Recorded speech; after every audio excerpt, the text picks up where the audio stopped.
What's up, everybody? It's Big Brian, SLCAudio, and today we're down here in Valencia, California, with Fred Archambault, and we're in his studio, which is awesome. Thanks for letting us be here. Thanks for coming up. If you guys don't, coming down. Yeah, no, it's a pleasure to be here. If you guys aren't sure who he is, go look up his discography, which is a little bit buried, but a lot of Avenged Sevenfold, Atreyu, Hell or Highwater, The Confession, and on and on and on and on and on. But that's kind of some of the bigger ones. Yeah, that covers a good gamut. There's an Alice Cooper in there. An Alice Cooper. There's a Panic at the Disco. Panic. And as a mix credit, it's great, is Tony Bennett. Oh, nice. There you go. Some good old smooth jazz. Yeah. A 5/1 mix I did for him. Yeah. Nice. And you're working as a recording engineer, but you're also doing a little bit of post-production as well. A lot of my students kind of like, why would I want to dabble in post-production? Talk about your music background and why you do post-production as well. Well, yeah, I mean, that's like the post stuff and working for television. I never ever wanted to go down that road. But it's a nice tangent, and it's a nice compliment to my career as a record producer. Is I had produced this band called Roll the Tanks. They were actually from Lowell, Massachusetts. They live out here, and I saw them play a showcase. I loved them, and they were going through a weird thing with their record label, and so I had actually just bought this house.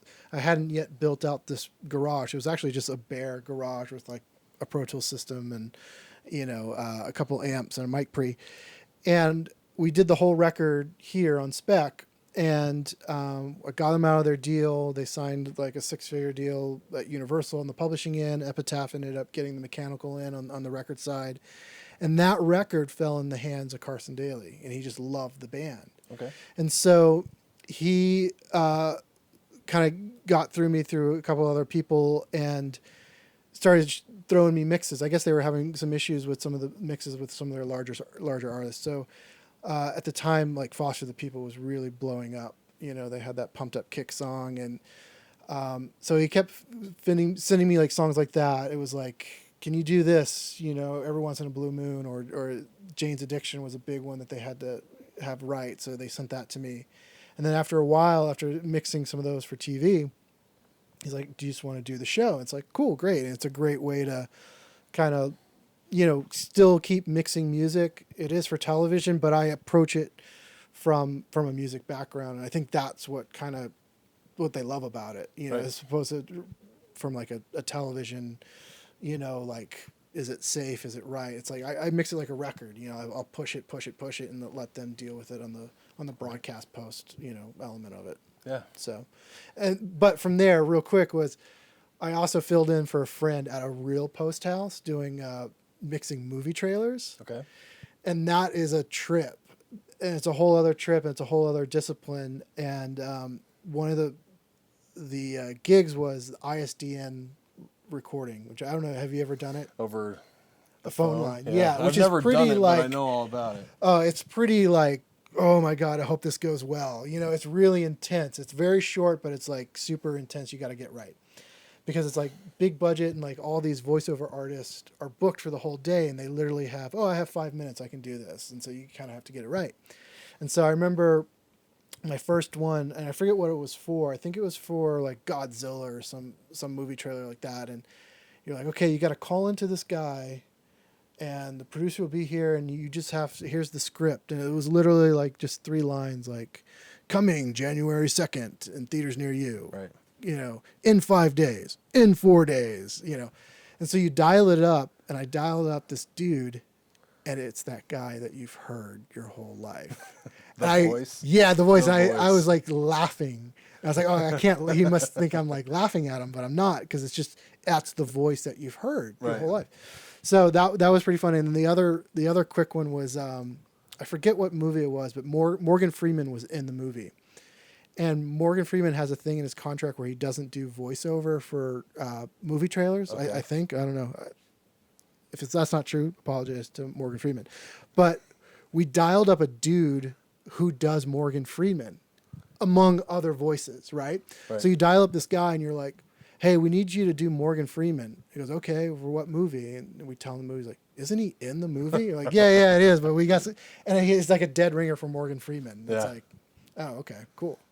That's awesome. But it is exciting and fun to do post, and it's a totally different world. And it's really quick paced, and it's like, you have to be really creative. Like, yeah, it's cool to be creative on the music end, but like, and since like we were doing a Muppet trailer, and they're like, I need like Kermit chases after this train. I don't really have a train sound that goes like this. Can you create that?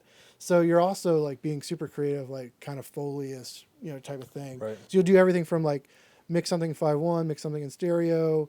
Like I got to mix some Game of Thrones DVD content, to ISDN recording to sound design, all in the span before lunch, Nice. So yeah, no, that's a really cool. Just keeps you on your toes. Oh, totally. That's something you don't get bored with. And you're digging from your bag of tricks that you've never done. Like, oh, I remember this. I did this once in Pro Tools. Let me get that done. And you're doing like some really weird, technical but creative problem solving with like frame rates that might be wrong. So you're using time compression, expansion in a different way than you would on a record. Right. Yeah. No. So keeps you on your toes. Keeps you on your toes. So you have, to me, probably the most solid drum sound when you do records. And go listen. The last Atreyu is called Long Live. Go listen to any of those songs.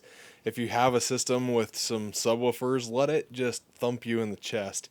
He's working on the Hell or Highwater, just finished that one up. But how are you getting these sounds? Like, I mean, without giving away all your secrets, like... Well, there's no secrets to give out, but here's the long and short of it. I think great sounds come from great sources, and the most indirect path that you can get to it is usually the best. Like, I like, it's out of camera view, but I have a ton of guitar pedals, and I'm not really a huge fan of multi-effects. Like, I have a Kemper, and it's gathering dust under there, because there's something about just like Class A, this guitar or this drum or this mic pre just does one thing, but we know that it does it really well. Right. And so the concept from, if you were to stand back, is emotionally, it's from what the artist is trying to tell you to the end listener. That's the most direct path. So for me, it's great sounding drums, a drummer who can really know how to hit, and not necessarily it's always hit hard. That's not always the case. Especially when it comes to toms, like, you can't kill a tom, it will just, you can't overhit it. It just won't sing. Right.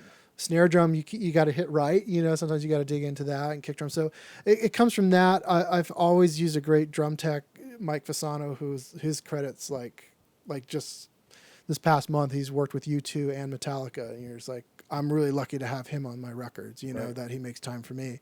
So it's a little bit of that, but I think the key thing and I don't know if my records necessarily show that, but it's not about miking the drum. It's about miking the air around the drum. Like, I think anybody can put a mic on a snare drum or a mic on a kick drum, but it's more like, can you capture the room, and can you introduce the room in a cool way? On some of the metal records, you're not introducing too much room, but it's the right amount of blend. And then the other trick is real cool, is parallel compression that you probably go over a lot. Right. But I found a couple chains that work for me, and sometimes it's mostly plug-in based, sometimes it's analog based, but I was telling you earlier, like the distressor here, you can see it hit on the snare sometimes, but that, or that they make a Smack plugin in Pro Tools, that I love that for my parallel compression. With Slate Digital makes a cool 1176 version digitally. So I really played around. I continue to play around with all my parallel processing. And that, to me, when I started to figure that out, and also when Pro Tools could do the delay compensation, it was automatically doing it. It was like, oh, it opened up a whole other world. It was you're calculating all your values. Yeah. It was just like, oh, this is not worth it. I can't figure it out. So you just never really messed with it. And then obviously companies were coming out with blend knobs on their hardware as well. It was really Ross Hogarth. I remember he did something where he did like this something at MI, like a lecture, and he was really open about a session, and then he showed me where he showed the class. I was like, oh, I'm going to totally steal that. That totally Yeah. makes sense. Yeah. And I saw Ross at a party. It's like, dude, thank you. I stole your drum parallel processing. But I think that, and then the other trick that I do is, and I don't know if you have this issue, I started doing it on the Atreyu record in particular, was overdubbing the toms. Like, that's a big issue with me. Like, especially when you have like, I love big toms in a mix. Like, I love them when they're just up front and they're panned really hard, and they're just really exciting. And so I'll have the drummer play through the song, comp it, do whatever, and then I'll have him listen to his fills again. Like, listen to your fills, learn your fills real quick, and then go back out there, and then we're just going to overdub you hitting the fills. So no kick, snare, cymbals, but just the fills. And maybe I'll tend to do the close mics on the toms, maybe some overheads, and maybe a set of rooms I like, and I'll overdub those, and then I mute my original tom mics. I put in my overdub ones that are super clean, that don't have cymbal bleed, and that way you can pump in your toms without getting that cymbal, that horrible shit. bleed. Yeah. Yeah. Well, that's a great idea. It's a hard discipline for a drummer to do, because sometimes they're not thinking what they're playing, and you kind of have to, like, this is what you did, or so it's a little bit of an extra work, but the extra step is, like, it's pretty cool. Yeah, I've noticed, like, you have crisp attack on every drum, whether it's the kick, it's the snare. The snares have a ton of bottom end, just low end, that's, really meaty snares, and then the toms they sing a song within the song. Yeah. I mean, that again is, the tom stuff is the way Mike tunes toms, is just really musical. He doesn't have like a formula as to, this has to be, the top head has to be like this or that, but it's just they're musical, and so even if they do ring, they're ringing in a musical way. When I did Hell or Highwater, I had a different drum tech, because we did that record in Texas, and he did something that I never really messed with, was tuning the drums into the key of the song, or relatively. Uh-huh. So if there was bleed, it was sympathetic with the key of the song, and that was cool. It came out cool, as well. But definitely an interesting way of looking at it. Yeah. Because, I like what you said. Good mic, good source. Yeah. And a good player. A lot of times, I think we try to make a bad player a good player, and that takes a lot of time on our end. But when you're working with a solid drummer, it takes so much. Yeah. So I've been pretty lucky to work with some great drummers. Yeah. You kind of spoil yourself, and then when you get somebody who's just like not really cutting it, you're just like, oh. And it's weird, because as a producer, you kind of have to make that call. I remember one year, my New Year's resolution was I wasn't going to pull punches, and so right after New Year's, I had all these sessions booked, and some of them were co-writes or songs I had written that I had to produce. Some were records that were coming in, and I think 3 or 4 projects in a row, I fired the drummer, because I was just like, you're not cutting it. Sorry, like, I don't have time for you. right. So I kind of got spoiled. Get good. But practice. I also have to take in consideration like the health of the band. Sometimes the drummer isn't a gnarly great drummer. Like take Charlie Watts. Okay, he's probably, or Ringo Starr. He's not the best, but without him, the Stones or the Beatles wouldn't happen. So you got to take that into consideration as well.